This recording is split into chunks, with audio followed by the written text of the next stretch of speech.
Good morning, students. We'll start with our next lecture of death of partner. Now, this is the last sum. It is an unsolved sum from your textbook. आपकी textbook का ही last sum है जो हम अभी solve करेंगे. Okay? अभी ये sum as usual यहाँ पर हमको सिर्फ दो account बनाने हैं और working note करने हैं.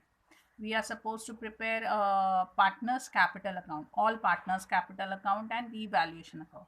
हमें बैलेंस शीट नहीं प्रिपेयर करनी है, तो हम क्या करेंगे, सम पढ़ेंगे, बैलेंस शीट में जो रिक्वायर्ड है वो पोस्ट करेंगे, जो नहीं रिक्वायर्ड है उसको ऐसे के वैसे ही हम रहने देंगे. तो सम पढ़ना मैं स्टार्ट कर रही हूँ. What is given here? The balance sheet of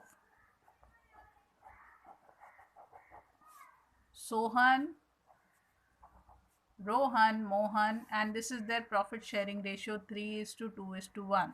ये बैलेंस शीट दी है. एसेट साइड में मोस्टली अगर आप देखोगे बैंक है, debtors, land and building, machinery, investment, computer, stock, in patents पढ़ना है, वहीं पर रहने देना है. ना liability side bank OD, creditors, bills payable और बैंक लोन, ये हम कहीं पर नहीं लिखेंगे. हाँ, reserve we will write, partners capital account और बैलेंस भी हम ट्रांसफ़र करेंगे. तो हम पहले बैलेंस से ही स्टार्ट करते हैं. यहाँ हमारा कैपिटल अकाउंट है. Here we will write by balance brought down 20,000 Sohan, 20,000 Rohan and 20,000 Mohan. Okay, उसके बाद में रिजर्व है हमारे पास 27,000, वो हमको डिस्ट्रीब्यूट करना है. वो हम डिस्ट्रीब्यूट करेंगे बाय जनरल रिजर्व.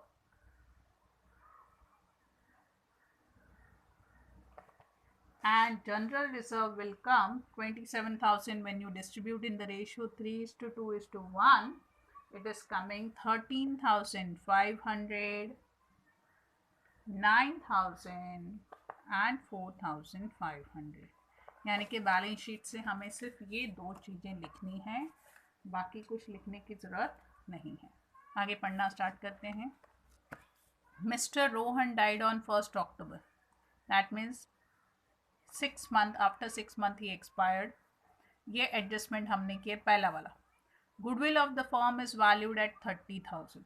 ओके, चलो, फर्म का गुडविल दिया है और हम सब पार्टनर्स का अकाउंट बना रहे हैं, तो हम 30,000 ही डिस्ट्रीब्यूट कर देंगे गुडविल इन द रेशियो 3:2:1. 30,000 जब हम डिस्ट्रीब्यूट करेंगे, the first one will get 15,000, 10,000, 5,000. Second adjustment देखिए.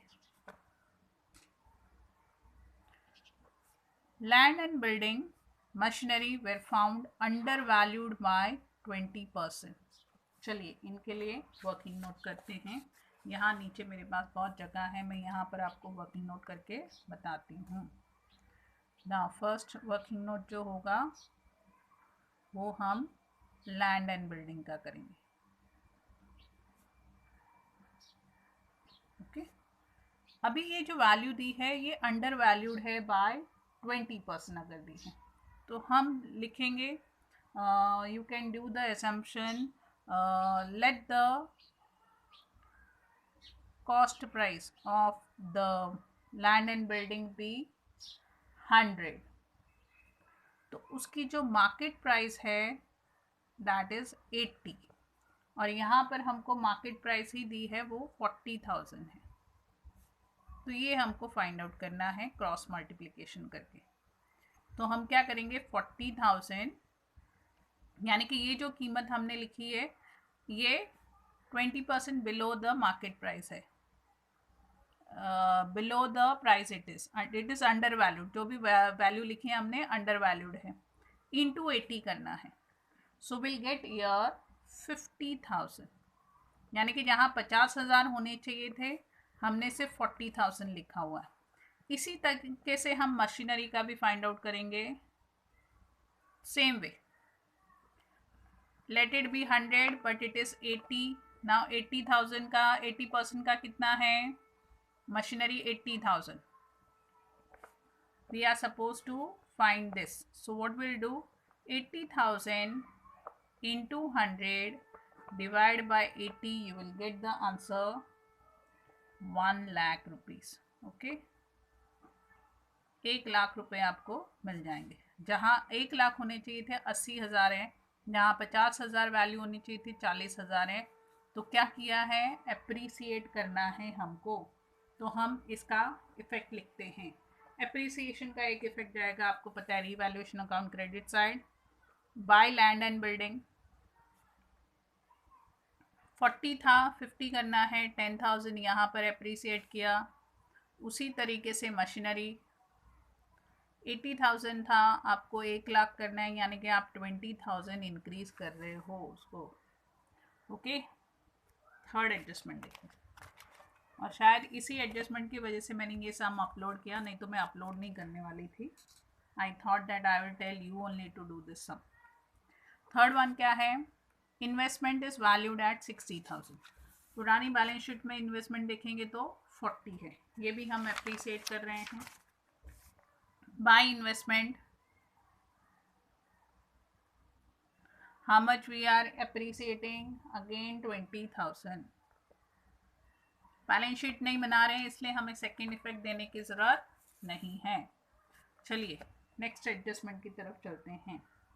फोर्थ एडजस्टमेंट में क्या दिया है, stock to be under valued by ₹5,000. अब स्टॉक की वैल्यू जो है वो हमें 5,000 से कम करनी है. ओके, एक इफेक्ट आएगा यहाँ पर, टू स्टॉक 5,000. नेक्स्ट एडजस्टमेंट क्या दिया है, नेक्स्ट एडजस्टमेंट है and provision of 10% on debtors is to be required. Debtors की वैल्यू जो है वो 40,000 है, सॉरी 30,000 है, उसके ऊपर हमें 10% फाइंड आउट करना है. आरडीडी टू आरडीडी अगेन हमारा लॉस है. 30,000 पर 10% आएगा 3,000. आगे फिफ्थ एडजस्टमेंट दिया है, पेटर्न्स वर वैल्यूलेस. वैल्यूलेस यानी कि वैल्यूलेस की मतलब है कि कोई कीमत नहीं है. जो पेटर्न्स थे 12,000 के, यहाँ पर उनकी कोई कीमत नहीं है, यानी कि उनकी जो वैल्यू है वो 0 हो गई है. तो पूरा का पूरा 12,000 हमारा नुकसान हो गया, तो हम यहाँ पर लिखेंगे टू पेटेंट्स. अगर हमें इसका सेकेंड इफेक्ट देना पड़ता तो हम वहाँ पर लेस करके, रिटर्न ऑफ करके वहाँ नील कर देते. Sixth adjustment, Mr. Rohan is entitled to share in profit up to the date of death. It was decided that he may be allowed to retain his drawing as, जो उसकी drawing है वही उसका profit भी होगा. जितनी amount की drawing है उतना ही प्रॉफिट हम लिखेंगे. और यहाँ नीचे ड्राइंग दी है, रोहन्स ड्राइंग इज 25,000. तो हम ड्राइंग का भी इफेक्ट कर लेते हैं और प्रॉफिट का भी कर लेते हैं. तो पहला हम ड्राइंग का करेंगे, टू ड्राइंग रोहन 25,000, और यही इसका प्रॉफिट भी है. So will write by profit and loss suspense account.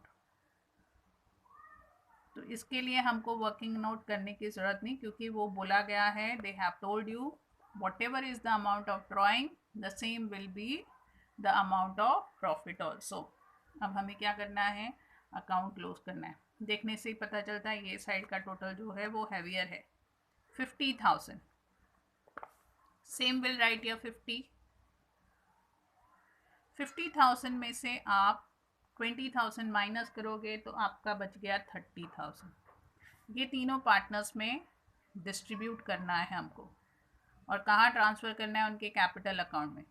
Sohan, Rohan and Mohan in the ratio 3:2:1, and first one will get 15,000, 10,000, 5,000. यहाँ पर हम लिखेंगे बाय रीवैल्यूएशन अकाउंट,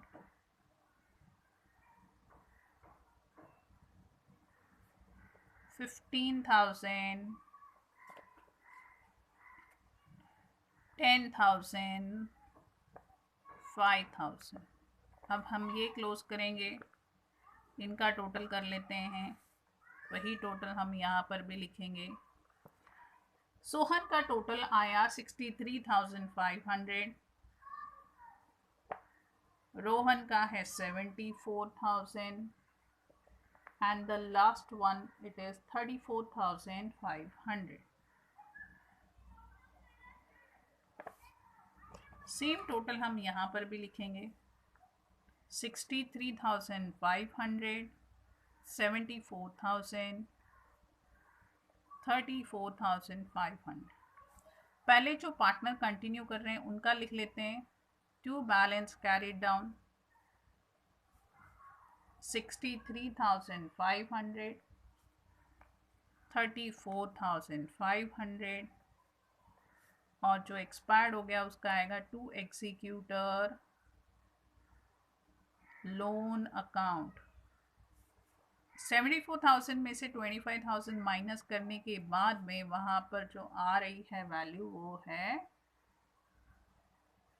49,000। ओके, अगर हम बैलेंस शीट प्रिपेयर करते तो ये दोनों जाते हैं balance sheet, but we are not preparing balance sheet. Okay, चलिए देख लेते हैं अगर इसकी जर्नल करनी होगी तो हम कैसे करेंगे। First one, land and building account debit to revaluation account, being land and building appreciated. Machinery account debit to revaluation account, same being machinery appreciated. Investment account debit to revaluation account, आप साथ में भी कर सकते हो। Then revaluation account debit to stock being stock reduced, revaluation account debit to RDD being RDD created, revaluation account debit to patents being patents written off। इसकी entry करेंगे तो revaluation account debit to Sohan's capital account, Rohan's capital account, Mohan's capital account. इसके लिए कोई entry नहीं। Reserve की entry आएगी, general reserve account debit to Sohan's capital account, to Rohan's capital account, to Mohan's capital account. This also will write goodwill account debit to Sohan's capital account, Rohan's capital account, Mohan's capital account. इसके लिए भी entry करेंगे profit and loss suspense account to Rohan's capital account. इसकी already हम कर चुके हैं, ये एंट्री करनी है हमको। Rohan's capital account debit to drawings account, Rohan's capital account debit to executor loan account, यानी कि टोटल 12 है। अब इसी के साथ में हमारा एडमिशन, रिटायरमेंट, डेथ तीनों कंप्लीट होते हैं। भले ऑप्शनल थे, मैंने आपको सब कुछ सिखाया है, जर्नल लेजर दोनों सिखाया है। ये सब मैं आपको एक्चुअली होमवर्क देने वाली थी, लेकिन फिर इसके लिए सिर्फ ये 2 वर्किंग नोट के लिए मैंने ये सम अपलोड किया है, नहीं तो मेरे को अपलोड करने की ज़रूरत नहीं थी ये सम। ओके, तो ध्यान से ये सम देखना है और फिर इसको नोटबुक में सॉल्व करना है। जब तक आप खुद सॉल्व करके प्रैक्टिस नहीं करोगे आपको समझ में नहीं आएगा कि आपको कितना समझ में आ रहा है। तो फॉर योर बेटरमेंट आपको ये सम सॉल्व करना है। It has to be solved in your notebook. और जो सम हम पहले कर चुके हैं उनको भी बीच बीच में देखकर आप प्रैक्टिस करते रहो, उनकी भी प्रैक्टिस करो। दैट इज़ ऑल्सो इम्पोर्टेंट, क्योंकि जब हम प्रैक्टिस नहीं करेंगे तो आपको वो रिकलेक्ट नहीं होगा, आपको समझ में ही नहीं आएगा आपने क्या किया है। तो बीच में वो सम आप लेकर उनको प्रैक्टिस करो। That is very important to practice the sum. और डेली जो भी लेक्चर मैं अपलोड करती हूँ उसको व्यू करो, उसको उसी दिन सॉल्व करो। डोंट कीप इट पेंडिंग कि हाँ मैं बाद में आराम से कर लूँगा या कर लूँगी। Don't keep in that. बीके जितनी प्रैक्टिस करोगे उतना आपके लिए सही होगा। That will be better for you. जितनी भी आप बीके अकाउंट्स प्रैक्टिस करोगे, जब तक खुद सम सॉल्व नहीं करोगे, मैं कितना भी एक्सप्लेन कर लूँ आपको सम समझ में ही नहीं आएगा। For your own betterment you are suppose to solve that sum in your notebook. Doubt है पूछो, नहीं जब तक खुद सॉल्व नहीं करोगे आपको समझ में नहीं आएगा। सिर्फ व्यू करके बैठ जाओगे कि हाँ मैंने व्यू कर लिया मुझे सब समझा, पॉसिबल नहीं है। जब तक खुद नहीं करोगे आपको समझेगा ही नहीं कि आपको कितना समझा है। तो खुद के लिए आपको सम सॉल्व करना है। सारे चैप्टर्स हमने पूरे तकरीबन सारे सम किए। Hardly 1 or 2 sums I have left for you. 1 या 2 सम होंगे जो मैंने आपके प्रैक्टिस के लिए छोड़े होंगे, लेकिन ये चैप्टर हो, रिटायरमेंट हो, I have not left a single sum also. जो भी अनसॉल्व सम थे सारे के सारे मैंने किए हैं और सारे के सारे सम मैंने अपलोड भी किए हैं। आप कभी भी वो लेक्चर यूट्यूब का लिंक खोल के वो लेक्चर व्यू कर सकते हो, और जहाँ पर भी डाउट है जब मैं गूगल मीट पर लेक्चर लेती हूँ तभी आप मुझे पूछ सकते हो। Okay, so view the lecture very nicely, solve the sum in your notebook. Take care, have a nice day.